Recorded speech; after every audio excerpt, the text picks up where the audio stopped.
नमस्ते दोस्तों, स्वागत है आपका अपने चैनल जिसका नाम है डिजिटल अपलोड। इस वीडियो में हम जानेंगे एक बीमाकृत व्यक्ति जिसे सिकनेस बेनिफिट ईएसआईसी से प्राप्त हो तथा सिकनेस बेनिफिट पूर्णतः एग्जॉस्ट हो जाए तो ऐसी स्थिति में एक बीमाकृत व्यक्ति ईएसआईसी से एक्सटेंडेड सिकनेस बेनिफिट यानी विस्तारित बीमा हित लाभ कैसे प्राप्त कर सकते हैं। चलिए इस प्रोसेस को हम समझ रहे हैं स्टेप बाय स्टेप इस वीडियो में। आप देख रहे हैं आपका अपना चैनल जिसका नाम है डिजिटल अपलोड।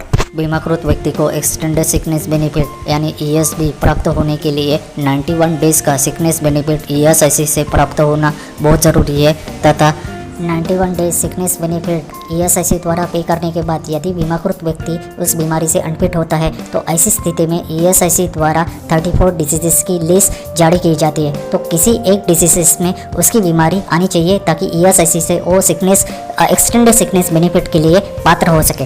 आएंगे और गूगल पे टाइप करेंगे एक्सटेंडेड सिकनेस बेनिफिट। जैसे ही हम एक्सटेंडेड सिकनेस बेनिफिट टाइप करते हैं तो आपके सामने ऐसा इंटरफेस ओपन होके आता है। तो उनकी जो आधिकारिक साइट है तो वहाँ आपको विजिट करना पड़ेगा। चलिए इस पर हम टिक करते हैं। देखिए हमने यहाँ पे टिक करने के बाद आपके सामने ऐसा इंटरफेस ओपन होके आएगा। तो यहाँ एक्सटेंडेड सिकनेस बेनिफिट बोल रहा है। तो यहाँ पढ़ सकते हैं कि I fee suffering from the certain long term diseases is entitled for the ESB. तो यहाँ 34 डिसीजेस की लिस्ट है जिसको 11 ग्रुप में बांटा गया है। तो आप यहाँ चेक कर सकते हैं। ईएसआईसी से एक्सटेंडेड सिकनेस बेनिफिट प्राप्त करने के लिए बीमाकृत व्यक्ति ने कुछ कंडीशन फुलफिल करना बहुत ज़रूरी है। चलिए इसकी एलिजिबिलिटी हम 1 बाय 1 समझते हैं। तो पहली ये कंडीशन है कि बीमाकृत व्यक्ति ने 4 कंसेक्यूटिव पीरियड में 156 दिनों का कंट्रीब्यूशन ईएसआईसी को आना चाहिए। एक साल में 2 कंट्रीब्यूशन पीरियड होते हैं। एक स्टार्ट होता है अक्टूबर से लेके मार्च के बीच में और दूसरा अप्रैल से लेके सितंबर के बीच में। बीमाकृत व्यक्ति का 156 दिनों का कंट्रीब्यूशन पिछले 4 कंट्रीब्यूशन पीरियड में ईएसआईसी को आना चाहिए तथा बीमाकृत व्यक्ति 2 सालों से इंश्योरेबल एम्प्लॉयमेंट में होना चाहिए। Rate of extended sickness benefit. देखिए extended sickness benefit 80% daily wages के हिसाब से उस बीमाकृत व्यक्ति को मिल पाएगा। तो टोटल डेली वेजेस का 80%। 91 डे सिकनेस बेनिफिट एग्जॉस्ट होने के बाद बीमाकृत व्यक्ति को एक्सटेंडेड सिकनेस बेनिफिट 124 दिनों के लिए मिल पाएगा मेडिकल रेफरी के रिमार्क के आधार पर। अगर 124 दिन एग्जॉस्ट होते हैं तो ऐसे केस में ईएसआईसी ब्रांच ऑफिस द्वारा उसको फिर से मेडिकल रेफरी के पास रिकमेंड किया जाएगा। मेडिकल रेफरी द्वारा उस बीमाकृत व्यक्ति को एग्जामिन किया जाएगा तथा उसका जो एक्सटेंडेड सिकनेस बेनिफिट है वो 309 दिनों के लिए बढ़ा दी जाएंगी। अगर बीमाकृत व्यक्ति 309 दिनों के बाद अनफिट होता है तो ऐसे केस में उसे ब्रांच ऑफिस द्वारा मेडिकल रेफरी के पास रेफर किया जाएगा। मेडिकल रेफरी उस बीमाकृत व्यक्ति को एग्जामिन करके तथा तथ्यों के आधार पर 730 दिनों का एक्सटेंडेड सिकनेस बेनिफिट का लाभ लेने के लिए उस बीमाकृत व्यक्ति को रिकमेंडेड करेगा मेडिकल बोर्ड के पास तथा मेडिकल बोर्ड के रिकमेंडेशन के आधार पर उसे 730 दिनों का एक्सटेंडेड सिकनेस बेनिफिट ईएसआईसी द्वारा प्रदान किया जाएगा। एक बीमाकृत व्यक्ति 2 सालों तक एक्सटेंडेड सिकनेस बेनिफिट का लाभ ले सकता है।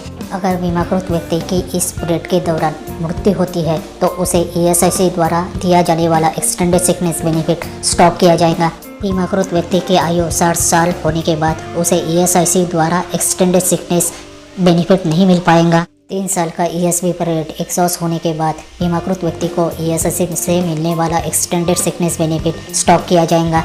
ऊपर दी हुई चारों कंडीशन में से अगर कोई भी एक कंडीशन में बीमाकृत व्यक्ति फिट बैठता है तो ईएसआईसी द्वारा उसे मिलने वाला एक्सटेंडेड सिकनेस बेनिफिट स्टॉप किया जाएगा। बीमाकृत व्यक्ति ईएसबी क्लेम कैसे प्रोसेस करे, चलो उस प्रोसेस को हम स्टेप बाय स्टेप समझते हैं। तो स्टेप 1 प्रोसेस में है कि बीमाकृत व्यक्ति ने अपना कंसर्न ईएसआईसी ब्रांच ऑफिस में जाना चाहिए। लेकिन याद रखें कि बेनिफिट पीरियड एसपी 91 दिनों के लिए उसको ईएसआईसी द्वारा पे होना चाहिए। ईएसआईसी ब्रांच ऑफिस में कार्यरत ईएसआईसी ऑफिशियल को उस बीमाकृत व्यक्ति ने 124 दिनों का एक्सटेंडेड सिकनेस बेनिफिट एप्लीकेशन देना बहुत ज़रूरी है। उस एप्लीकेशन पे आधार पर ईएसआईसी ऑफिशियल आपको मेडिकल रेफरी के पास रेफर करेगा 124 दिनों के एक्सटेंडेड सिकनेस बेनिफिट की स्वीकृति के लिए। स्टेप 2 प्रोसेस में उस बीमाकृत व्यक्ति तथा उसकी मेडिकल हिस्ट्री को मेडिकल रेफरी द्वारा एग्जामिन किया जाएगा तथा ईएसआईसी रूल के हिसाब से यह तय किया जाएगा कि इस व्यक्ति को 124 दिनों का एक्सटेंडेड सिकनेस बेनिफिट अप्रूव किया जाए या नहीं किया जाए। स्टेप 3 प्रोसेस में बीमाकृत व्यक्ति ने मेडिकल रेफरी द्वारा दिया गया remark certificate ESIC branch office में सबमिट करना अति आवश्यक है। Step 4 process. बीमाकृत व्यक्ति ने मेडिकल रेफरी द्वारा दिया हुआ second remark letter ESI dispensary में सबमिट करना अति आवश्यक है। उस रिमार्क के आधार पर ईएसआई डिस्पेंसरी उस बीमाकृत व्यक्ति को एक्सटेंडेड सिकनेस बेनिफिट का सर्टिफिकेट इशू कर सकेंगे। इन स्टेप 5 प्रोसेस, बीमाकृत व्यक्ति को कंसर्न ईएसआई डिस्पेंसरी से सर्टिफिकेट प्राप्त करना होगा तथा ईएसआई डिस्पेंसरी में कार्यरत डॉक्टर मेडिकल रेफरी के रिमार्क के आधार पर उस बीमाकृत व्यक्ति को सर्टिफिकेट इशू कर देगा। तो बीमाकृत व्यक्ति का यह दायित्व बनता है कि उसने ये सर्टिफिकेट ब्रांच ऑफिस में सबमिट करना अति आवश्यक है तथा मेडिकल रेफरी के ओपिनियन के आधार पर ईएसआई डिस्पेंसरी में कार्यरत डॉक्टर उस बीमाकृत व्यक्ति को रेगुलर इंटरवल के बाद सर्टिफिकेट इशू कर पाएगा। तो बीमाकृत व्यक्ति का यह दायित्व बनता है कि उसने ईएसआई डिस्पेंसरी से प्राप्त सर्टिफिकेट ईएसआईसी ब्रांच ऑफिस में सबमिट करना अति आवश्यक है। बीमाकृत व्यक्ति एक्सटेंडेड सिकनेस 124 दिनों के बाद भी अनफिट होता है तो ऐसे केस में ईएसआईसी द्वारा उसको 309 दिन का एक्सटेंडेड सिकनेस बेनिफिट ऑफर किया जाएगा। तो बीमाकृत व्यक्ति ने यह ध्यान में रखना है कि इनिशियली उसने 124 दिनों के एक्सटेंडेड सिकनेस बेनिफिट के लिए स्टेप जो फॉलो किए सेम स्टेप यहाँ 309 दिनों के एक्सटेंडेड सिकनेस बेनिफिट के लिए उसको फॉलो करने हैं। अगर बीमाकृत व्यक्ति 309 दिनों के एक्सटेंडेड सिकनेस बेनिफिट के बाद भी अनफिट रहता है तो इस केस में उसे शाखा कार्यालय विजिट करना है तथा शाखा कार्यालय में कार्यरत ईएसआईसी ऑफिशियल को उसे एप्लीकेशन देना है और इस एप्लीकेशन पे मेंशन करना है कि मुझे बियॉन्ड 309 दिनों के लिए एक्सटेंडेड सिकनेस बेनिफिट का लाभ दिया जाए।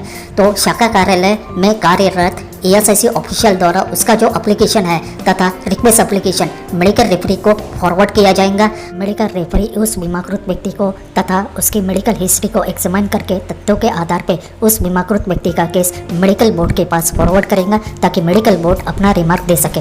बीमाकृत व्यक्ति ने एक पर्टिकुलर डेट को मेडिकल बोर्ड के सामने अपीयर होना अत्यंत आवश्यक है तथा मेडिकल बोर्ड उस बीमाकृत व्यक्ति का मेडिकल हिस्ट्री एग्जामिन करेगा। मेडिकल बोर्ड के रिमार्क के आधार पर कंसर्न यासर और आरओ उस बीमाकृत व्यक्ति को बियॉन्ड 309 दिनों का एक्सटेंडेड सिकनेस के लिए अप्रूवल दे देगा। यासर और आरओ से अप्रूवल आने के बाद उस बीमाकृत व्यक्ति को कंसर्न ईएसआईसी ब्रांच ऑफिस से बियॉन्ड 309 का एक्सटेंडेड सिकनेस बेनिफिट चालू हो जाएगा।